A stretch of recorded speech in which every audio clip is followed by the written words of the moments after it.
The earth was bathed by the sea. Over the years, a craggy mountain was created from the sediments deposited in the area, now more than 20 million years ago.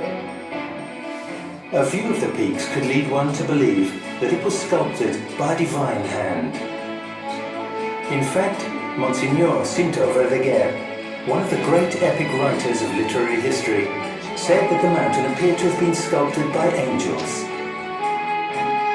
The peaks were created from a conglomerate of pebbles, sand and cement. St. Jerome is the highest peak, at 1,236 meters. Weathering agents have eroded the rock into shapes that both surprise and provoke our imagination.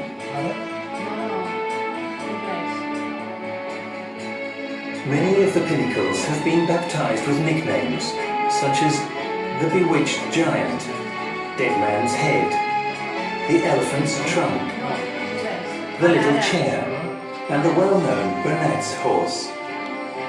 The Massif, with a perimeter of 25 kilometers, stretches throughout the districts of Bages, Anoia and Baix-Llobregat. Its majestic outline can be seen from many different spots in the country, making it a reference point in the heart of Catalonia. The mountain of Montserrat acquired religious importance very early on. The first evidence of this is from the 9th century. Shortly thereafter, documents cite the names of 4 chapels: St. Asistlas, St. Peter, St. Martin and St. Mary. Around 1025, Abbot Aliba founded a small monastery of Benedictine monks alongside the chapel of St. Mary. The monastery grew quickly due to reports of miracles accredited to the Virgin. The sacred image was embodied at the end of the 17th century, in the image that still now presides over the sanctuary. Venerated throughout generations, it's loved as a divine treasure as well as for its artistic value. The Romanesque sculpture has delicately stylized features. Catalonian worshippers call her Moreneta, little dark-skinned one, because of the dark color of her face. St. Mary of Montserrat, patron saint of Catalonia, known and worshipped here and everywhere, has lit the way for millions of pilgrims and visitors from around the world who have crossed borders to reach the doors of the sanctuary.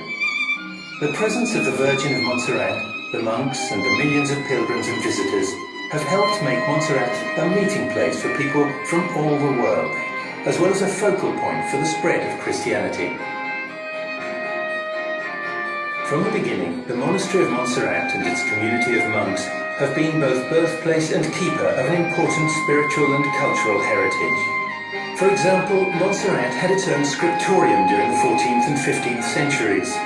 The creation of a printing workshop by Abbot Cisneros in 1499 bolstered the monastery's cultural dissemination. During the 17th and 18th centuries, the library increased and broadened its collection. The most tragic moment of its history took place during the Napoleonic Wars, when, in 1811, the monastery was destroyed and most of the library's treasures were lost. Currently, the library has more than 300,000 volumes. Works in theology, philosophy, history, art, literature and patristics, engravings, incunables, maps and a very important collection of scrolls, as well as remarkable musical documents from a variety of periods. Music has been a hallmark of Montserrat. The Escolania is one of the oldest and most prestigious choirs in Europe. Generations of monk composers, organists and singers have contributed beauty to Mass in the Basilica and created a solid tradition in religious music. With its concerts and tours throughout the years, the Escolania and its music have become ambassadors for Montserrat and Catalonia around the world.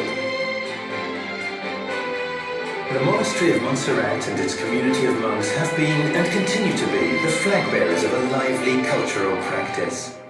Over centuries, they have nurtured the cultural roots of Catalonia. They have created cultural heritage, including remarkable examples, such as the publishing house, Publicacions de l'Abadia de Montserrat, the library, the Escolania, and the museum, declared a museum of national interest. Montserrat, mountain, monastery and sanctuary, is a spiritual community open to all. A community that strives to be a beacon for evangelism and where dialogue between culture and faith is encouraged. A place of ecumenical and interfaith sharing. A place for prayer, for peace and for brotherhood. Today, you help to write another day in the history of Montserrat. We hope that it will leave a mark deep within your heart.